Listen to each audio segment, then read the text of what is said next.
So this for us is the new library. It's dynamic, not static. The collection is moving all the time. It expects independent use and self-service. It doesn't force people to come to the desk and ask. It has tempting sightlines, not just at the front, but all the way through. The books keep changing as you watch, and they don't keep changing, also, they will change from day to day or week to week. If we had one person we interviewed who said, well, I know you never got any new books because that big red one up there has been theirs for 20 years. And of course they got new books because they hadn't moved that one. She thought there was never anything new. The staff are out in the space and not all behind the desk.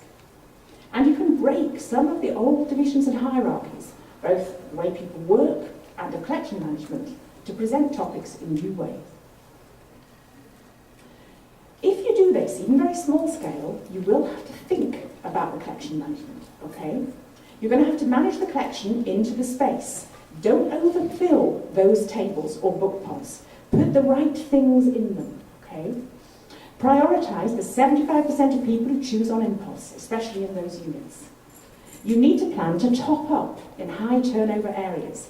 The traditional library puts all the books out, there they are, done, and then waits for the responses, and then does it again 5 hours later or the next day, depending on the size of your library. This isn't like that. It will be like a retail store. Those units will empty, and you'll have to top them up. Where are you going to keep the top-up stock? How easy is it for staff to get? If you want it to perform really well, you have to make that simple. Dress the shelves. I'll come to that in a minute. You can get books from the bottom shelf, their turn in the sun, a bit higher up. You don't have to have everything in order. Most of it's in order, but you can turn a few face-forward books out of order. Experiment with merchandising and promotions. This is what you see all over libraries. I only brought you two. I have a collection from different countries of the promotional unit empty. Okay? If you did that in a bookstore, you'd lose your job. You would be sacked on the spot. Most libraries I visit have half-empty units all the time. We have to change this, guys. That's not a way to run it, okay? It's complete waste. And what it says to people is we haven't got anything. Especially if you put one of those signs on the top that says, new books. New books. We ain't got any. It's not a good message. You've got lots of other books. Persuade people to take those. Yeah. In the UK, lots of the table units that I've just given you, they started using them for top 10s. And they think they're very up to the minute with retail bookstores, and they get what the top 10 are in the bookstore, and they put top 10 on it. Well, there's never any of the top 10 there. The thing's empty. It's useless. That is a really foolish thing to do. Don't use these units for the bestsellers. They don't need your help.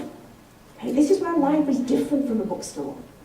Keep the bestsellers on the shelf, where people will look for them, where you can find them when they get requested. You've got to put them on hold. And put the books into these units that people don't ask for. Okay. How different that looks, where it's full and inviting. Just going to say a little bit about children. I haven't said anything about children, have I? Our children's libraries are stuffed so full of books. I don't know how a child ever chooses a door. It is hard. Here's a typical example. Lots of the boxes that we put books in don't display the covers. They chop it off, so you just see, the top of it. I can see that bit, but I can't see the rest of it. Yeah? I'm sure you've got some of the same. We also have libraries which organise things which are for adults, really. This has got A to Z on all the picture books, and I believe there are quite a few US libraries do that. There's nobody in England does that now. We haven't done it in years, okay? And nobody died. Actually, the book issues in children's are going higher than they've ever done before. The circuit is the bit of the stock, bit of the collection that's doing best in the UK is children's and under 5 books. In Norway, they had a complete panic when I said stop doing this, it's a complete waste of staff time. And they said, yeah, but they ask us. I said, right, write down for 2 weeks everyone that's asked for. And then you know which they are, you probably know already anyway. And then designate one section that will be organised that way. Here's all the authors that are asked for. Boom. And the staff always put them back in there. And the other 90%, please can we make look attractive and nice for children. No child ever chose a book aged 4 by the first letter of the author's name. It just doesn't happen. So who's it for? These are the ones you can't see the book covers on. So we worked hard to look at how did we get something which made books the centre of the children's library, but made them exciting. Because the other thing I've seen a lot is some fantastic children's libraries with a great play area, but they tend to have the play area, the book, the boat, the train, the castle, the boat, something like that over here. And that's where you have fun.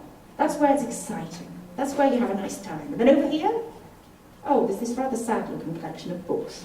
And that's where you go to be bored and miserable.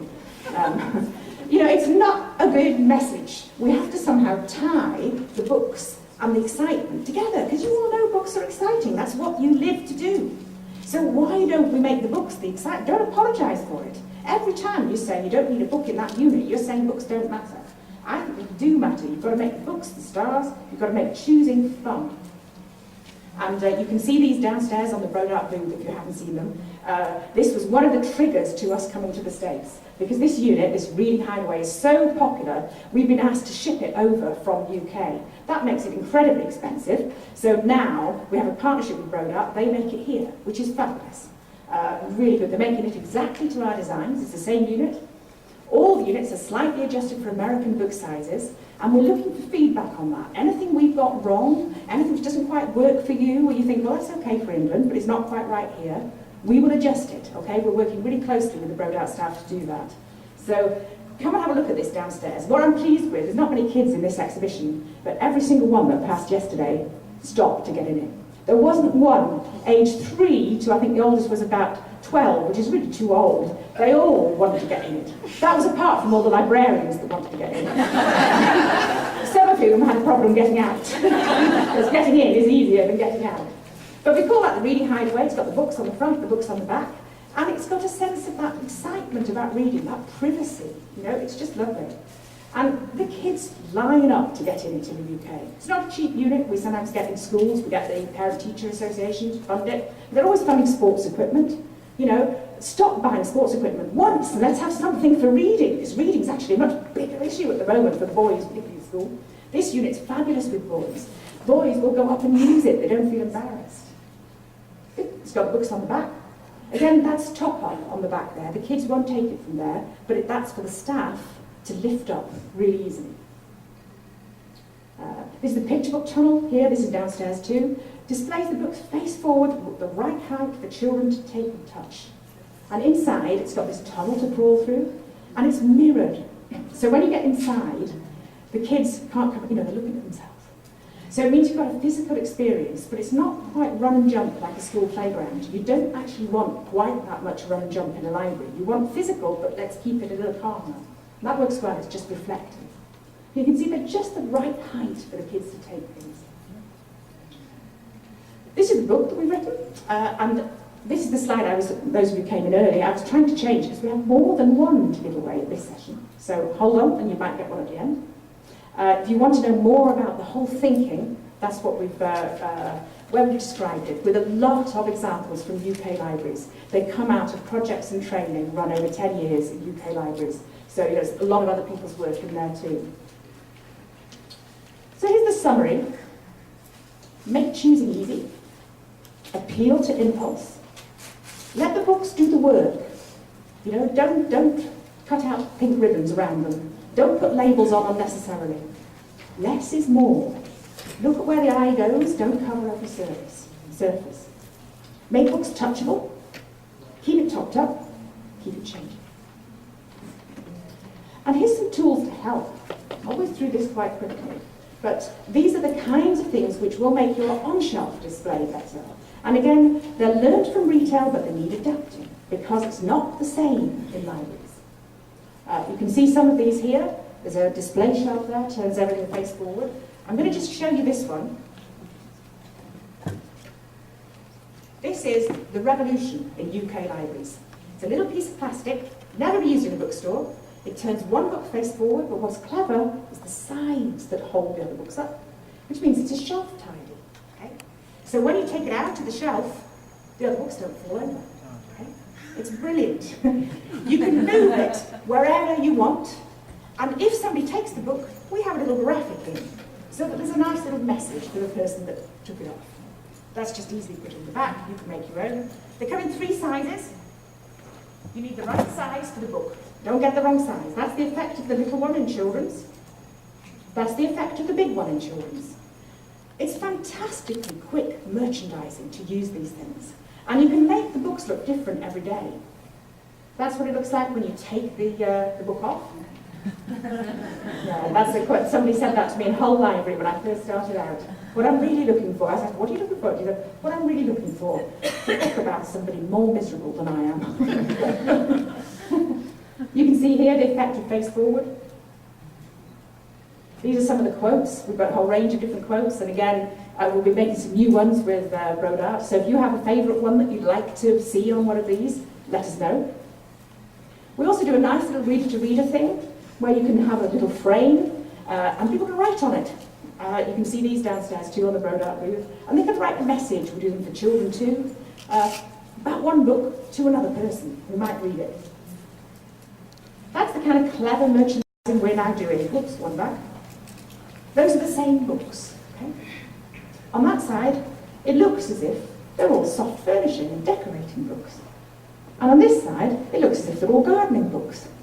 When you start using these little bits of plastic, people say to you, you've got so many new books.